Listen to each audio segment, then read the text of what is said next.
জানিয়ে দিব এই মুহূর্তে আমাদের হাতে এসেছে বাংলাদেশের গুরুত্বপূর্ণ আপডেট সংবাদের শিরোনাম। শুরুতেই থাকছে হাদি হত্যার বিচারের দাবিতে বায়তুল মোকাররমে বিক্ষোভ শুরু।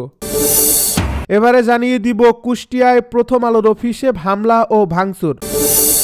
এদিকে কর্মসূচি স্থগিত, জরুরি বৈঠক ডেকেছে বিএনপি। আরও জানাবো মেয়েকে নিয়েই দেশে ফিরছেন বিএনপি নেতা তারেক রহমান।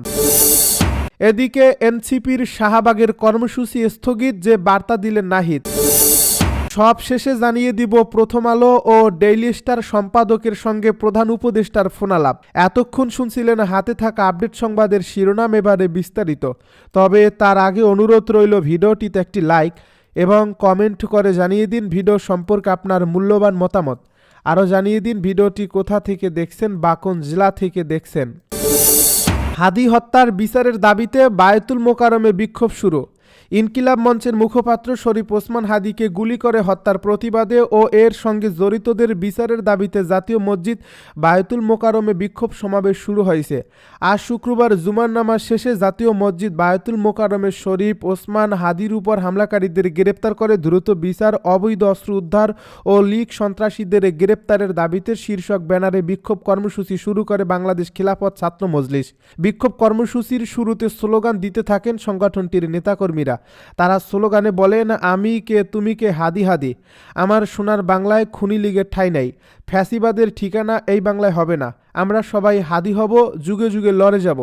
এছাড়া একই সময়ে খেলাফত মজলিসের ঢাকা মহানগর দক্ষিণ শাখাও হাদি হত্যার প্রতিবাদে ও বিচারের দাবি বায়তুল মোকাররমে বিক্ষোভ শুরু করে জুমার নামাজ শেষে। কুষ্টিয়ায় প্রথম আলোর অফিসে হামলা ও ভাঙচুর। কুষ্টিয়া শিল্পকলা একাডেমির সামনে অবস্থিত প্রথম আলো পত্রিকা অফিসে হামলা চালিয়েছে বিক্ষুব্ধ জনতা। বৃহস্পতিবার দিবাগত রাত 1:30টার দিকে এ ঘটনা ঘটে। এ সময় অফিসটির সাইনবোর্ড, একটি কক্ষের দরজা জানলা এবং বিভিন্ন আসবাবপত্র ব্যাপক ভাঙচুর চালানো হয়েছে। এই ভাঙচুরের সময় বিক্ষুব্ধ জনতাকে বিভিন্ন স্লোগান দিতে শোনা গেছে।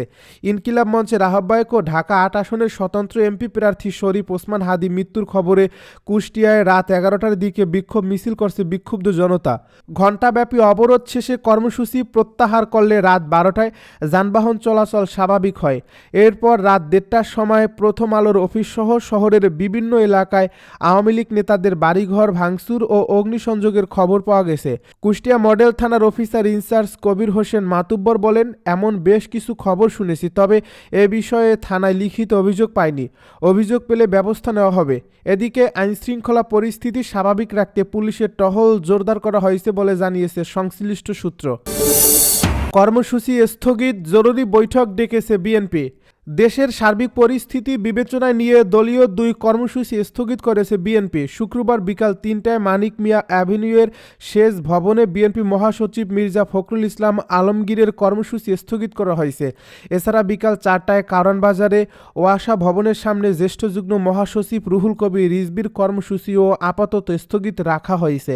শুক্রবার দুপুরে বিএনপির দায়িত্বশীল সূত্রে জানা গেছে, দলীয় গুরুত্বপূর্ণ ও জরুরি পরিস্থিতি বিবেচনায় নিয়ে এ সিদ্ধান্ত নেওয়া হয়েছে। একই সঙ্গে আজ শুক্রবার রাত 8:30টায় গুলশানে চেয়ারপারসনের রাজনৈতিক কার্যালয়ে স্থায়ী কমিটির এক জরুরি বৈঠক ডেকেছে বিএনপি। এ বৈঠকে ভার্চুয়ালি অংশ নিয়ে সভাপতিত্ব করবেন বিএনপির ভারপ্রাপ্ত চেয়ারম্যান তারেক রহমান। এ বৈঠকে দেশের চলমান রাজনৈতিক পরিস্থিতি, দলীয় সাংগঠনিক বিষয় এবং আসন্ন কর্মসূচি নিয়ে গুরুত্বপূর্ণ সিদ্ধান্ত আসতে পারে বলে সংশ্লিষ্ট সূত্রে জানা গেছে। মেয়েকে নিয়ে দেশে ফিরছেন তারেক রহমান।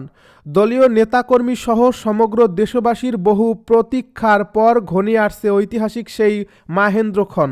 25 ডিসেম্বর বড়দিনে দেশে ফিরছেন বিএনপির ভারপ্রাপ্ত চেয়ারম্যান তারেক রহমান। প্রায় 1.5 যুগের নির্বাসিত জীবন শেষে একমাত্র কন্যা ব্যারিস্টার জাইমা রহমানকে নিয়ে লন্ডন থেকে সিলেট হয়ে ঢাকায় আসবেন তিনি। বাংলাদেশ বিমানের নিয়মিত বাণিজ্যিক ফ্লাইটে তারেক রহমান রাজধানীর হযরত শাহজালাল আন্তর্জাতিক বিমানবন্দরে অবতরণ করবেন। এই উড়োজাহাজটির ঢাকায় অবতরণের সময় নির্ধারণ করা হয়েছে বেলা 11:55। বিএনপি নেতাকর্মীরা তাদের শীর্ষ নেতা ও দলের কাণ্ডারি তারেক রহমানের এ স্বদেশ প্রত্যাবর্তনের ঐতিহাসিক মুহূর্তটিকে অবিস্মরণীয় করে রাখতে চান। এজন্য বিমানবন্দরে কিংবা তার আশপাশ এলাকায় লাখ লাখ মানুষের জামায়াতের মাধ্যমে নজিরবিহীন গণসংবর্ধনা আয়োজনের প্রস্তুতি চলছে। প্রিয় নেতাকে বরণ ও স্বাগত জানাতে বিএনপির উদ্যোগে দলের স্থায়ী কমিটির অন্যতম সদস্য সালাউদ্দিন আহমেদকে আহ্বায়ক ও রুহুল কবির রিজভীকে সদস্য সচিব হিসেবে একটি সংবর্ধনা কমিটি গঠন করা হয়েছে। বিএনপির ভারপ্রাপ্ত চেয়ারম্যান তারেক রহমানের নিরাপত্তা নিশ্চিত করতে শাহজালাল আন্তর্জাতিক বিমানবন্দর সহ রাজধানীতে নেওয়া হচ্ছে কঠোর নিরাপত্তা ব্যবস্থা। এ লক্ষ্যে সালাউদ্দিন ও রিজভীর নেতৃত্বে বিএনপির একটি প্রতিনিধি দল গতকাল বিমানবন্দর এলাকা সরেজমিনে পরিদর্শন করছে। বিএনপি মিডিয়া সেলের আহ্বায়ক ডাক্তার মওদুদ হোসেন আলমগীর পাবেল এ প্রতিনিধি দলে ছিলেন। তারেক রহমানের দেশে ফেরার আয়োজন হবে ঐতিহাসিক এবং মানুষের উপস্থিতি হবে স্মরণীয় বলে জানান বিএনপি নেতা সালাউদ্দিন আহমেদ। এনসিপির শাহবাগের কর্মসূচি স্থগিত, যে বার্তা দিলেন নাহিদ। সার্বিক পরিস্থিতি বিবেচনায় ঢাকায় জুমার নামাজের পর শাহবাগের অবস্থান কর্মসূচি স্থগিত করেছে জাতীয় নাগরিক পার্টি।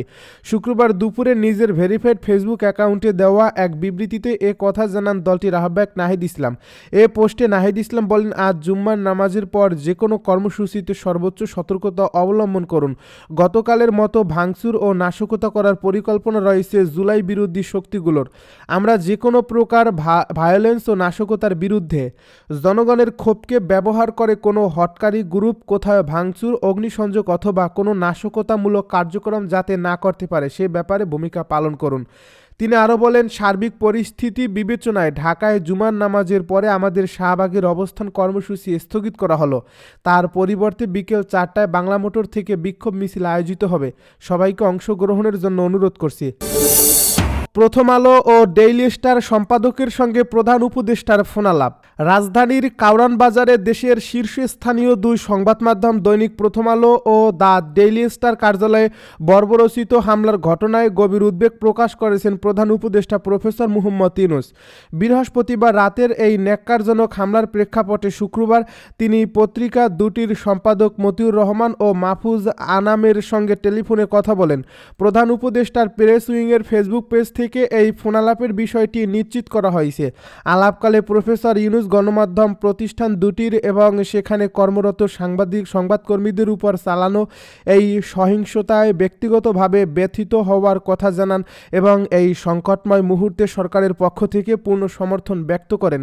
ফোনালাপের সময় প্রধান উপদেষ্টা দুই সম্পাদককে সান্ত্বনা দিয়ে বলেন যে এ ধরনের হামলা কেবল দুটি প্রতিষ্ঠানের উপর নয়, বরং এটি দেশের সামগ্রিক স্বাধীন গণমাধ্যমের উপর আক্রমণের শামিল। তিনি স্পষ্ট ভাষায় জানান যে গণতান্ত্রিক অগ্রযাত্রা এবং স্বাধীন সাংবাদিকতার পথে এ ধরনের ঘটনা এক বিরাট অন্তরায় সৃষ্টি করে। সংবাদপত্রের কার্যালয়ে আগুন ও ভাঙচুরের মতো অনাকাঙ্ক্ষিত ঘটনাগুলো সুস্থ গণতন্ত্রের জন্য কখনোই কাম্য হতে পারে না। এই দুঃসময়ে প্রথম আলো ও ডেইলি স্টারের পাশে থেকে সব ধরনের সহযোগিতা প্রদানের অঙ্গীকার করেন তিনি। টেলিফোন সংলাপের এক পর্যায়ে প্রধান উপদেষ্টা পত্রিকা দুটির কার্যালয় ও সংশ্লিষ্ট সংবাদকর্মীদের পূর্ণ নিরাপত্তা নিশ্চিত করার বিষয়ে সম্পাদকদের আশ্বস্ত করেন।